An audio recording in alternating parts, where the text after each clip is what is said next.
Hello everyone, स्वागत है आप सभी का मेरे चैनल द डिवाइन टैरो में। आज जो हम रीडिंग करने जा रहे हैं ये आप लोगों के लिए होंगे राशिफल, जिसमें हम लोग देखने वाले हैं कि 6 वो घटनाएं जो आपकी राशि में साल 2024 में होकर ही रहेंगी। ध्यान रखना, अगर आप लोगों को अपनी राशि नहीं पता तो आप लोग डिस्क्रिप्शन बॉक्स में चेकआउट कर सकते हो डिटेल्स में, या आप गूगल कर सकते हो, या आप अपनी कुंडली से भी चेकआउट कर सकते हो। रीडिंग आप लोगों के लिए जो है एक एक राशि के अनुसार मैं पोस्ट कर रही हूँ, जिसमें हम देखेंगे 6 वो घटनाएं जो आपके जीवन में साल 2024 के अंदर होकर ही रहेंगी। ये घटनाएं अच्छी हैं, बुरी हैं, ये ओवरऑल एनर्जीज हम चेक करेंगे। अच्छा भी हो सकता है, बुरा भी हो सकता है। घटनाओं का और ब्लेसिंग्स का डिफरेंस होता है। तो यहाँ पे ब्लेसिंग्स नहीं है, घटनाएं हैं जो आप लोगों के लिए घटित होकर ही रहेंगी। इसे देखना किस बेसिस पे चाहिए? देखो, टैरो रीडिंग है, चाहे तो सन साइन के या मून साइन से या राइजिंग साइन से जैसे चाहे देख सकते हो। पर हाँ, अगर आप मुझे पूछोगे कि आपको ज़्यादा एक्यूरेसी ज़्यादा किस में मिलती है, या ज़्यादा आपको मतलब जो है रिजोनेट ज़्यादा क्या कर पाती है, तो मैं कहूँगी मून साइन के अकॉर्डिंग देखो, चंद्र राशि के हिसाब से या नाम के अनुसार देखो तो ज़्यादा आप लोगों के लिए रिजोनेट कर सकती है। और ऊपर से ध्यान रखना, हम लोग को जो मेन एनालिसिस होता है वो आप लोग की कुंडली के अनुसार ही होता है। कुंडली में जब हम लोग चेक करते हैं, पर्सनल रीडिंग करते हैं, उसमें हमको ज़्यादा पता चलता है डीप में कि ये होगा या नहीं होगा। तो ज़रूरी नहीं कि कुछ बुरा आ रहा है तो सब आपके लिए ही है, तो अच्छा हो रहा है सब आप ही के लिए है। ये ओवरऑल हम एक राशि फल के अनुसार कर रहे हैं, जिसमें हम देख रहे हैं कि क्या एक्सपेक्टेड है। ठीक है। सो अगर आप लोग को कंसल्टेशन चाहिए, या आप लोग को ब्रेसलेट चाहिए, या कोई और अन्य जानकारी चाहिए, जैसे कि और कोई रिलेटेड इंस्टाग्राम या कोई और पेज के रिलेटेड, सब डिस्क्रिप्शन बॉक्स और आपको स्क्रीन पर मिल जाती है। ठीक है, तो आप लोग चेकआउट कर सकते हैं। अभी एक एक करके मैं आप लोगों के लिए राशि जो है शुरू कर रही हूँ। अब बारी है मिथुन राशि की। देखेंगे मिथुन राशि वालों के लिए क्या एक्सपेक्टेड है, कौन सी 6 घटनाएं एक्सपेक्टेड है साल 2024 में। The world, strength, king of swords, 7 of pentacles, 8 of swords, 8 of pentacles. Clarify the world please. मिथुन राशि वालों, आप लोगों की विदेश यात्रा होने की संभावनाएं बहुत ज़्यादा है। अगर आप लोग विदेश यात्रा के लिए ट्राई कर रहे थे तो चांसेस बहुत स्ट्रांग है कि इस साल आप जाएंगे बाहर, कहीं ना कहीं ऐसी एनर्जी दिखाई दे रही है। दूसरा, मुझे आप कोई पुराने चैप्टर्स क्लोज करते हुए नजर आ रहे हो। क्लियरली दिखाई दे रहा है कि किसी तरीके की आपके साथ इनजस्टिस के चलते कोई आपके साथ चीज़ें गलत हुई है। ये मोस्टली आप लोगों की मैरिज में हुई है, ऐसी चांसेस दिखाई दे रही है, जिसके चलते आप अपने चैप्टर्स को क्लोज करके अपनी ज़िंदगी में आगे बढ़ते हुए अपना नया जीवन शुरू करते हुए नज़र आ रहे हैं।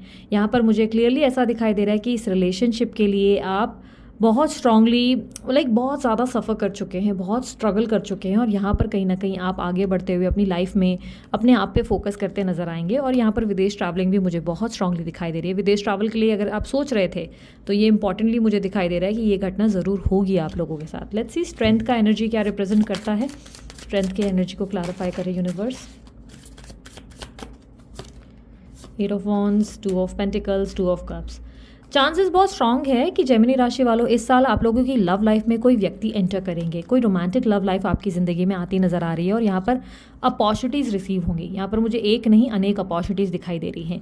यहाँ पर बहुत स्ट्रांगली मुझे दिखाई दे रहा है कि आपको सोशल साइड पे व्यक्ति मिल सकते हैं बहुत स्ट्रांगली, या किसी व्यक्ति को आप बहुत समय से पसंद कर रहे थे वो व्यक्ति मिल सकते हैं। यहाँ पर क्लियरली आपके पास 2 ऑफर आते हुए दिखाई दे रहे हैं। इस रिलेशनशिप में आपको लव लाइफ में 2 अपॉर्चुनिटीज़ मिलेंगी, ऐसे चांसेस बहुत स्ट्रांग है। और कुछ लोगों के लिए मल्टीपल ऑफर्स मिलेंगे। मल्टीपल ऑफर्स यानी कि कुछ अच्छे अच्छे ऑफर्स मिलेंगे।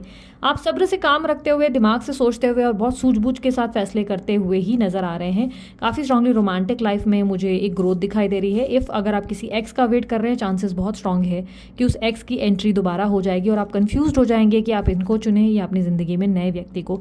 कंफ्यूजन ज़रूर क्रिएट होगी, बट अपॉर्चुनिटीज़ आते हुए डेफिनेटली आपकी लव लाइफ में दिखाई दे रही हैं। यहाँ पर let's see king of swords की एनर्जी क्या रिप्रेजेंट करती है।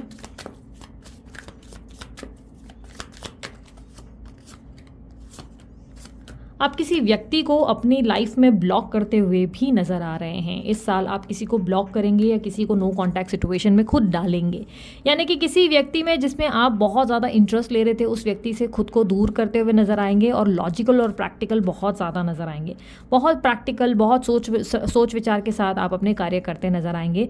आप में से काफ़ी स्ट्रांगली जो लोग बिजनेस करते हैं, स्ट्रांग चांसेस है कि किसी पुराने स्टाफ को या एम्प्लॉय को आप काम से निकालेंगे और किसी नए व्यक्ति को रिक्रूट करेंगे, जो व्यक्ति बहुत ज़्यादा एडवांस्ड होगा, बहुत ज़्यादा एक्सपर्ट या कोई प्रो होगा, जिसके वजह से आपको बहुत ज़्यादा बेनिफिट या प्रॉफिट होता नज़र आएगा। ये व्यक्ति कहीं ना कहीं आपके लिए बहुत ही बेनिफिशियल साबित होगा। लेकिन यस, ध्यान रखना इस बात का कि जिस व्यक्ति को आप निकाल रहे हैं उसकी किसी भी तरीके की पेमेंट को ना अटकाएं या उसके तरीके से किसी भी तरीके से उससे रूड ना रहें, क्योंकि कर्मा है, कहीं ना कहीं हम किसी का दिल दुखाते हैं तो सफ़र करना पड़ता है। इसलिए मेक श्योर करें कि जिस भी व्यक्ति को आप साइडलाइन कर रहे हैं उस व्यक्ति को उसके सारे जो आपने कमिटमेंट्स दिए हैं या जो भी आपने सैलरी उनको बोली थी या जो भी चीज़ बोली थी वो आप उन्हें दें ज़रूर, यानी कि उससे मना ना करें। यहाँ पर क्लियरली आपके लिए मुझे दिखाई दे रहा है कि आपकी लाइफ में किसी तीसरे व्यक्ति की वजह से काम बनते नज़र आएंगे। यहाँ पर एम्प्लॉय डेफिनेटली चेंज होता नज़र आ रहा है और यस, आप किसी को ब्लॉक करेंगे, बहुत स्ट्रॉन्ग चांसेस है। किसी व्यक्ति के प्रति आपके अंदर गुस्सा आएगा और आप उसको नो कॉन्टैक्ट सिचुएशन में डालते नज़र आ रहे हैं। अगेन कह सकती हूँ कि एक्स नेक्स्ट कोई भी हो सकता है, येस डेफिनेटली, लेकिन आपके जीवन में आप किसी व्यक्ति को सामने से ब्लॉक करेंगे और नो कॉन्टैक्ट सिचुएशन में, यानी कि उनसे बात करने से दूर भागेंगे। कहीं ना कहीं आपके अंदर ऐसी थॉट हो जाएगी कि ये व्यक्ति मेरे लिए सही है ही नहीं और इसको मुझे दूर ही रखना है अपने आप से, तो बेहतर रहेगा। लाइक एक एग्रेशन या आपको उस व्यक्ति की तरफ से नाराज़गी मुझे क्लियरली दिखाई दे रही है। आप बहुत ज़्यादा नाराज़ होंगे किसी व्यक्ति को लेकर। यहाँ पर मुझे आपकी एनर्जी में आपका फोर्थ इवेंट जो मैं देख रही हूँ, यहाँ पर ऐसा दिखाई दे रहा है आप अपने कुछ किए गए निवेश के ऊपर बहुत सोच विचार करेंगे। उसका रीज़न होगा कि आपके निवेश बहुत स्लोली ग्रो करते नजर आएंगे। किसी तरीके के इन्वेस्टमेंट्स हो सकता है, ये घर खरीदा है उसके इन्वेस्टमेंट के बारे में या प्रॉपर्टी को लेकर, या आपने कोई सेविंग्स वगैरह कर रखी है जिसको लेकर आप क्वेश्चन में आएंगे, उसके एनालिसिस या उसकी रिसर्च करेंगे और कंफ्यूज हो जाएंगे। किसी तरीके की सेविंग्स को लेकर ही मुझे ऐसा दिखाई दे रहा है कि लॉन्ग टर्म के बारे में आप सोचते नजर आएंगे कि यार मेरा ये निवेश सही हुआ कि नहीं हुआ। यहाँ पर कोई ऐसी घटना घटित ज़रूर होगी जिसमें मुझे क्लियरली दिखाई दे रहा है अपने निवेश पर आप डाउट ही कर रहे होंगे कि उसके एग्जैक्टली थोड़े टाइम फ्रेम में उसी निवेश में सबसे बड़ा बेनिफिट बहुत ही सडन आता हुआ नजर आएगा, यानी कि सडनली एकदम से आपको वहाँ पे बेनिफिट हो जाएगा। ये निवेश आता हुआ क्लियरली मुझे दिखाई दे रहा है जुलाई सितंबर के दौरान तक। जुलाई से सितंबर के बीच में आपके निवेश किए गए निवेशों पे बहुत ज़्यादा प्रॉफिट होगा। डाउट में आप ऑलरेडी मार्च मंथ में होंगे, आपको लगेगा कि यार शायद मैंने राइट डिसीजन नहीं लिया, बट आपका डिसीजन राइट ही होगा। देर सवेर आपको उसी में ही प्रॉफिट मिलता नजर आएगा, बेनिफिट मिलता नजर आएगा और चांसेस बहुत स्ट्रॉन्ग है। आप कोई घर वगैरह खरीदने की सोच रहे होंगे जिसके ऊपर आप सोचेंगे मैं खरीदूँ नहीं खरीदूँ, वो फाइनली आप स्टेप लेंगे और आपको लगेगा कि शायद जल्दबाजी हो रही है, शायद मैंने जल्दी कर लिया। मार्च में आप स्टेप लेंगे और उस पर कंफ्यूज हो जाएंगे, सोच विचार करेंगे, बट फाइनली वही आपका स्टेप बेनिफिशियल साबित हो जाएगा आपके लिए। लक कहीं ना कहीं क्रिएट हो जाएगा उस चीज़ से। सो कहीं ना कहीं हम लोगों ने अभी ऑलरेडी देखा फोर्थ इवेंट आपका क्या एक्सपेक्टेड है। लेट्स सी आपका फिफ्थ इवेंट क्या होगा। Fifth event universe eights of swords को क्लैरिफाई करे। 4 of cups and the empress और जस्टिस। आप किसी लीगल मैटर में फंसे हुए नजर आ रहे हैं। लीगल मैटर से थोड़ा सावधान रहें, अपने सीनियर्स से मत भिड़े। कोशिश करें कि आपके ऊपर के पद के लोग जो हैं उनसे भिड़े नहीं, क्योंकि लीगल मैटर जहां पर आप फंसे हुए हैं, कोई अगर आपके लिए कोर्ट कचहरी का काम चल रहा है तो उसमें आप खुद को स्टक फील करेंगे। उसमें आपको लग सकता है कि यार आखिर कब फैसला होगा, आखिर कब आउटकम निकलेगा। अपने किए गए कुछ निर्णय या कुछ डिसीजन पे आपको कहीं ना कहीं मैं क्वेश्चन करते हुए देख पा रही हूँ। ऐसा दिखाई दे रहा है आपको लगेगा कि यार मैंने वो स्टेप लिया ही क्यों कि मैं यहाँ आकर फंस गया या इस प्रॉब्लम में फंस गई। तो इस तरीके की एनर्जी है जहाँ पर आप अपने ऊपर बहुत सारे क्वेश्चंस और डाउट करते नजर आ रहे हैं। यहाँ पर एक स्टक सिचुएशन भी क्रिएट होगी, यानी कि डेफिनेटली जिस व्यक्ति को आप कहीं ब्लॉक करेंगे अपनी लाइफ में साल 2024 में, उस व्यक्ति को लेकर आपके दिमाग में बहुत सारे क्वेश्चंस खड़े होंगे, जहाँ पर आप सोचेंगे कि कहीं आपने फैसला जल्दबाजी में तो नहीं ले लिया, कहीं इस डिसीजन को लेकर आप रिग्रेट तो नहीं करेंगे, कहीं ये डिसीजन आपके लिए गलत तो नहीं साबित हो गया। यानी कि आप बहुत डाउट में नजर आएंगे, बहुत ज़्यादा कन्फ्यूज्ड नजर आएंगे। यहाँ पर रिजेक्शन के बाद ही ऐसा दिखाई दे रहा है कि आपने जिसको रिजेक्ट किया है उसको लेकर ही आप सडनली क्वेश्चन में आ जाएंगे और आपको लगेगा कि शायद आपने जल्दबाजी कर ली ये करने में, या शायद आपके क्वेश्चन जो हैं अपने आप को ही आप अपने बिना वजह सोच विचारों से एग्जॉस्ट करेंगे। ये मोस्टली होगा अक्टूबर, नवंबर, दिसंबर के दौरान, जहां आप सोच विचारों में आएंगे। जिस व्यक्ति को आप ब्लॉक करेंगे उसकी ब्लॉकिंग एनर्जी मुझे क्रिएट होती हुई दिखाई दे रही है। लगभग जुलाई और जून के अप्रॉक्स लगभग उसी टाइम फ्रेम में होगा। और यहाँ पर न्यू लव जो एंटर करेगा वो भी काफ़ी हद तक जो आपकी ज़िंदगी में एक्स और नेक्स्ट एंटर करेंगे वो भी लगभग उसी टाइम फ्रेम के दौरान जून जुलाई में ही मुझे ज़्यादा स्ट्रांगली दिख रहे हैं। कुछ लोगों के लिए मार्च में होगा। क्लियरली मुझे दिख रहा है कि कोई व्यक्ति आएगा, उसमें से किसी एक व्यक्ति को आप ब्लॉक करेंगे, बट उसको ब्लॉक करने के बाद आप क्वेश्चन में यहाँ पर आते नजर आएंगे। अपने निवेश को लेकर भी आप जो सोच विचार करेंगे उसमें भी आपको बाद में फल मिलता नजर आएगा। 8 ऑफ पेंटिकल्स, लेट्स सी ये क्या रिप्रेजेंट कर रहा है। यूनिवर्स 8 ऑफ पेंटिकल्स को क्लैरिफाई करें। यहाँ पर मुझे आप अपने करियर को लेकर थोड़े से एग्जॉस्ट नज़र आ रहे हैं, ऐसा दिखाई दे रहा है। आप अपने करियर को लेकर बार बार ऐसे सोचेंगे कि यार इतनी मेहनत कर ली, इतना पापड़ बेल लिया, इतना ज़्यादा एफर्ट डाला, लेकिन मुझे उतना आउटकम मिल नहीं रहा है जितना लोगों को मिल रहा है। लाइक फ़ायदा नहीं हो रहा लोगों के जितना। लोग बहुत ज़्यादा मुझसे कमा रहे हैं, लोगों को मुझसे ज़्यादा क्रेडिट मिल रहा है, हर कोई मुझसे 2 कदम आगे ही है। खुद को दूसरों से कंपेयर करते नजर आएंगे, खुद को बिना वजह एग्जॉस्ट करते नजर आएंगे। इस तरीके की छठी घटना बन रही है जहाँ पर ऐसा लग रहा है कि आप सोच ही रहे हैं कि यार गलत हो रहा है मेरे साथ, चीज़ें तो बहुत रॉन्ग हो रही हैं, तो चीज़ें बराबर नहीं, और सडनली आपके लिए यूनिवर्स चमत्कार क्रिएट करेगी।